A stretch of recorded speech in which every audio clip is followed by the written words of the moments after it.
guys, good morning. Samahan nyo ako guys. Papakita ko sa inyo yung bagong sasakyan ko. Wait lang. Ito guys yung bago nating sasakyan.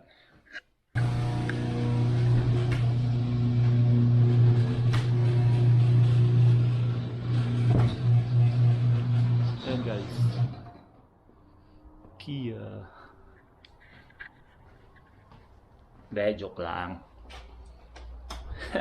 Hindi ko sasakyan to guys. Ikukwento ko sa inyo kung bakit may sasakyan akong ganito. Samahan nyo ako ngayon. Papunta tayo sa Go Honda. Marami akong kukwento sa inyo. Tara. So guys, ito ang nangyari kung bakit may bago tayong sasakyan na Kia. Pinahiram sa atin to guys ng Go Honda. Kasi may nangyari sa sasakyan natin, sa sasakyan ko. Pinagawa ko yung pintuan. Bali nangyari, pumunta kami sa sa West Edmonton Mall. Tapos nasa parking ako. Nasa loob pa ako ng sasakyan. So parang pababa pa lang ako. Tapos may bakanting isang parking sa tabi ko. So ito namang sibuyas, itong Indiano na to na barubal. Alam naman natin dito guys sa Canada, mga lahi nila, mga pasaway, lahat ng problema sila ang sinisisi dito sa Canada, no? Ito nangyari, biglang dumating siya, sobrang bilis ng dating niya, talagang sobrang pansin ko kasi ang bilis ng liko niya, talagang barubal na pagdadrive. So sabi ko delikado to kasi parang nagmamadali natatakot ako baka niya yung sasakyan ko, masagi niya. So inabangan ko siya. So ayun nga, pagka-park niya, dali-dali siya, siguro nagmamadali. Pagka-park niya, pagbukas niya ng pinto, boom! Ayun, tumama ngayon sa sa pintuan ko sa likod, sa passenger. So nagkaroon ng dent yung sasakyan ko guys. So bumaba ako ng bintana, bumaba siya. Sabi ko sa kanya, kung may dento, kailangan mong bayaran. So ayun nga, may dent guys, tuklap yung pintura. Ito, ipakita ko sa inyo kung hindi ko alam kung mapapansin sa camera. So ito siya.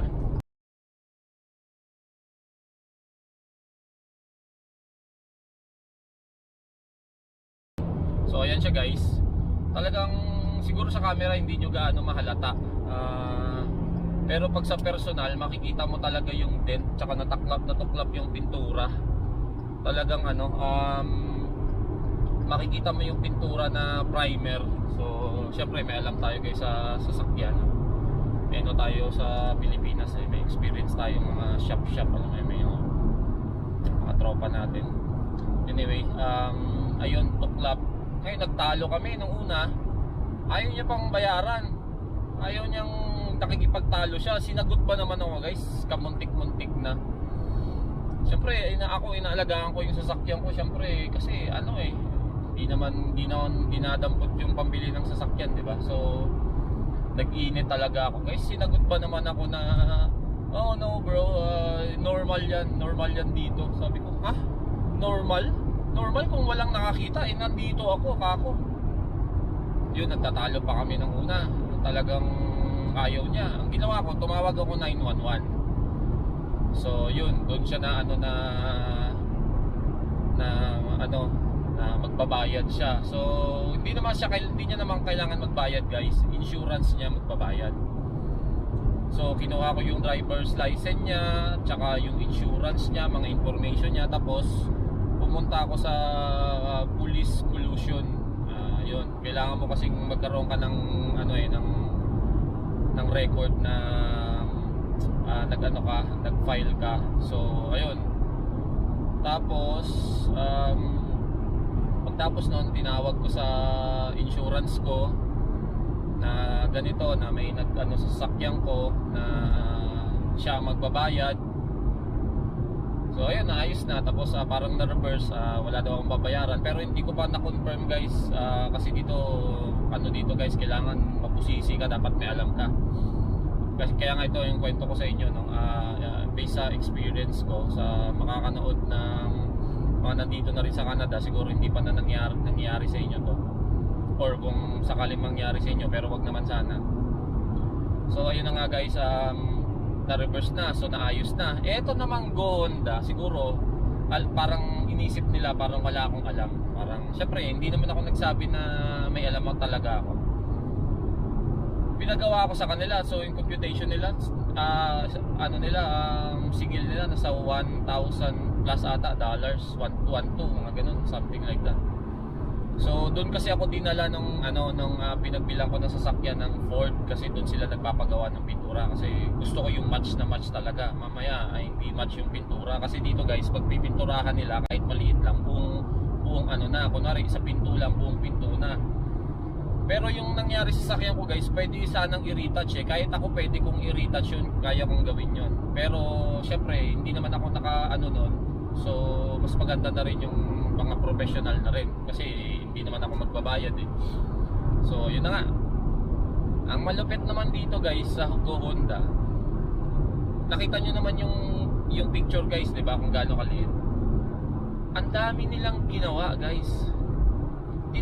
Pinalitan daw nila yung moldings, alam niyo yung parang itim, yung parang basta ano, pang protect niyo ng bangga-bangga ng ano ng pinto eh.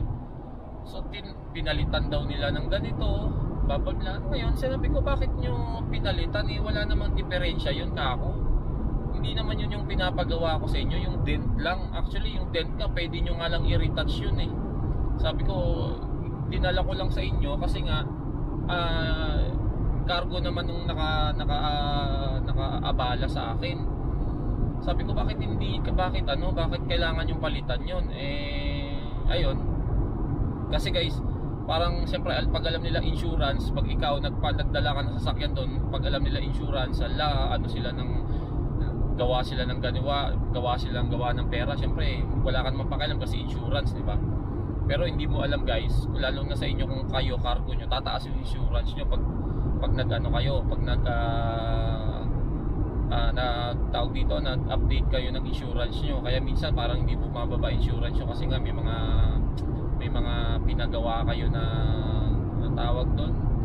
Basta yung kayo nagbayad, so parang sisigilin din sa inyo ng insurance yun. So anyway guys, ito pang malupit guys, ito pang malupit. Yung sa Go Honda to yung naalala niyo yung windshield protector na pinalagay ko sa sa precision wrap vehicle, pinaklas nila guys. Pinaklas nila iba yung klase yung yung tempered na nilagay ko doon, yung yung pinalagay ko doon parang tempered ng cellphone. Kaya nga mahal yun kasi ayoko nang mabasag yung windshield eh. Kinalas nila, nagulat ako habang nagda-drive ako pa uwi kasi may ako doon guys may palantandaan ako doon, may nagasgas ako doon sa protector na yon, so palatandaan ko yun. So habang nagpa-uwi ako, nang kinuha ko na yung sasakyan sa kanila, sabi ko, bakit parang ang kinis nung nung windshield protector ko? So hindi na ako mapakali, sabi ko, pinaklas nila. Hindi na ako mapakali guys. So ngayon, napagdating ko sa bahay, akala ko binaklas nila, tapos wala silang pinalitan nila ng iba guys. Pinalitan nila ng parang yung normal na nilalagay dito na parang tint lang ng sasakyan. Ayoko nun guys kasi parang hindi nakaka-protect yun eh. Pero although pag sa maliliit na bato nakaka-protect yun, pero ayoko nung na yun, yung protector na yun. So pinalitan nila guys. Ngayon tinawag ko sa kanila, sabi ko, bakit kinalas nyo yung kinalas nyo yung windshield protector ko, mahal-mahal ng ko doon, ng palagay ko doon, 1,001, tapos ceramic coating ko yun para hindi magasgas ng wiper. So yun, nagkagulo na naman kami na sabi ko, bakit nyo tinanggal no na walang permission ko na tanggalin? Na hindi naman yun ang pinagawa ko, bakit tinanggal nyo? So yun na, nabisto ko na lang sila guys na gumagawa sila ng pera. Siyempre pag ikaw nagdala ka ng sasakyan doon, akala nila pag wala kang alam, lagay lang sila ng lagay kasi nga ano nila sa insurance yun. Akala nila hindi ko tatanungin yung insurance ko. So ayun na nangyari. Ngayon kinausap ako ng manager. Actually guys, may mga nag-a-advise sa akin ko talagang gusto ko lang din magkapera. Talagang pwede daw silang kasuhan ng ganun eh, kakapera ka daw. Pero syempre abala pa yun. Hindi pwede yung kakalasin nila guys na kakalasin nila tapos wala nilang walang permission ko ba. So ngayon kinausap ako ng manager. Nandito ako ngayon guys sa Hyundai yun.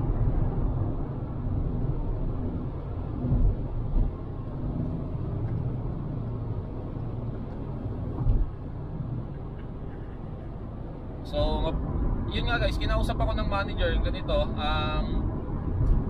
Sabi niya na tinawagan niya daw yung precision wrap kasi sinabi ko doon ko pinagawa niya sa precision wrap. Sabi ko yun, ganito yung pinagawa ko tsaka ganito si Rappi Coating, tumawag daw sila na gano'n nga gawin. Siguro inimbestigahan nila kung ang talagang yun ang pinagawa ko.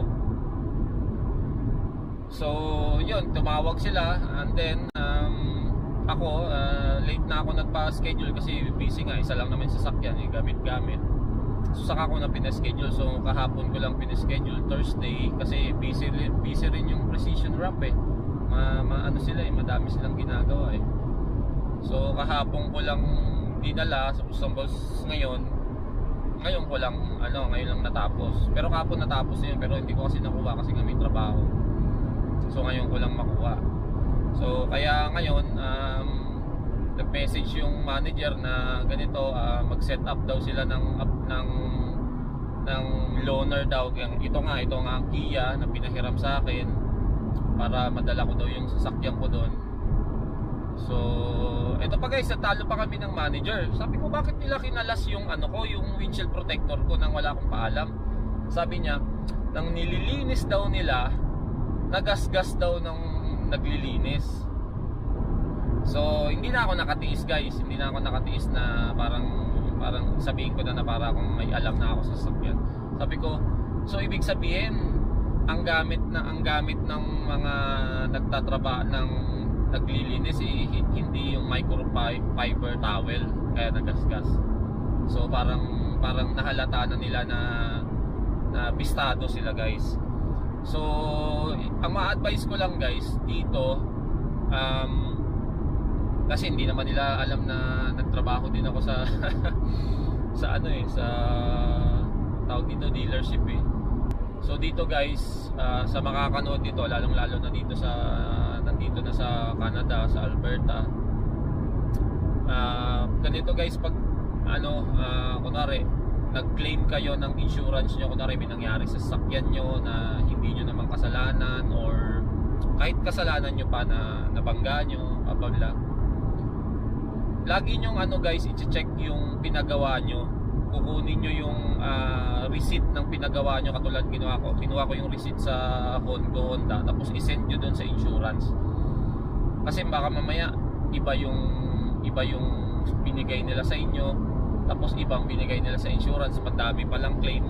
So ngayon magugulat kayo, bakit hindi bumababa yung insurance ko? Kasi may mga claim kayo, lalo na pag mga 5,000 pataas guys. So malaki yun.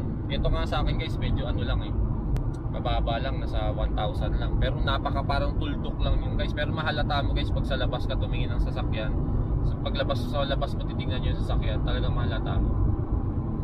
So yun ang gawin nyo guys pag mag-claim kayo sa insurance. Hindi pwedeng yung dadalhin nyo lang yung sasakyan nyo tapos paayos nyo tapos na, hindi ganun guys.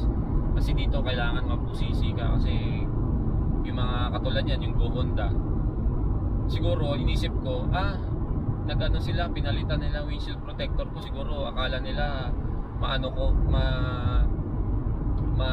hindi ko mabibisto na pinalitan nila. Siguro mamaya nilagay nila doon na nag-claim ako ng basag na salamin, mga ganun. Kasi malaki yun eh. Malaki ang salamin guys. Magkano yun? Nasa 3,000 pataas yun. Lalo yung sasakyan ko 2025. So malamang nasa 4,000, 5,000 pataas yun.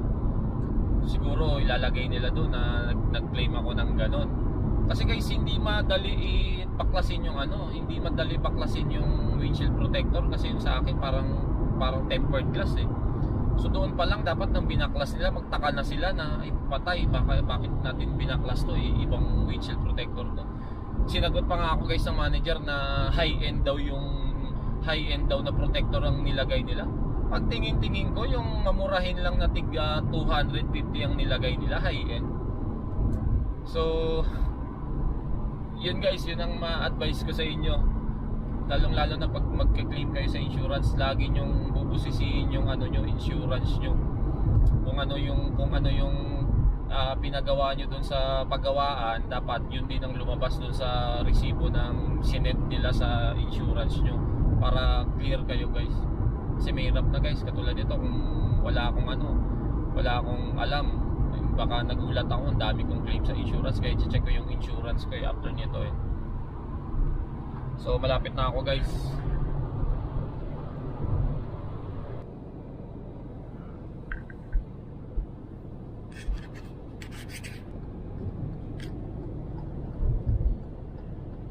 Pinangguhon na guys.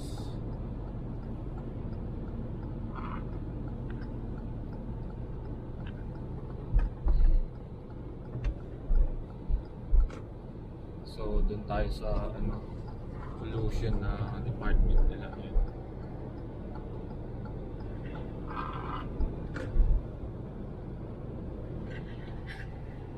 Yan, so isusoli na natin to guys, yung nila, yung Kia nila. Actually hindi pa nga daw sa kanila to eh. Nag-rent lang ata sila. So teka muna guys.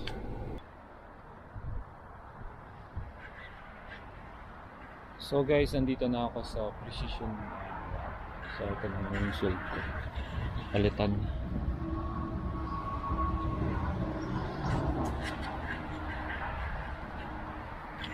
Hindi pa lang nila nalinis. Dinala ko ng sasakyan kung malinis dito. Anyway. So guys, ito na siya.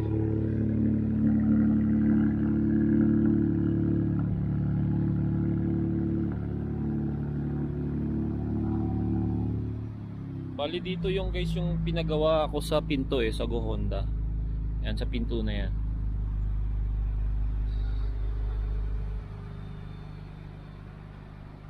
So ito guys yung hindi kasi makita eh.